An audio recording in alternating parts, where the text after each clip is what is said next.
مسجد میں داخل ہونے کی دعا. مسجد میں داخل ہونے کی دعا. اللہم افتح اللہم افتح لی ابواب رحمتک. اللہم افتح لی اللہم افتح لی ابواب رحمتک.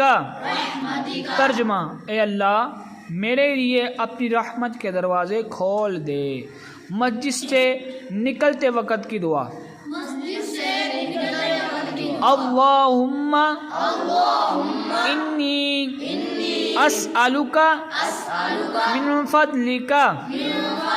اللہم انی اسألک من فضلک. اے اللہ میں تجھ سے تیرا فضل مانگتا ہوں.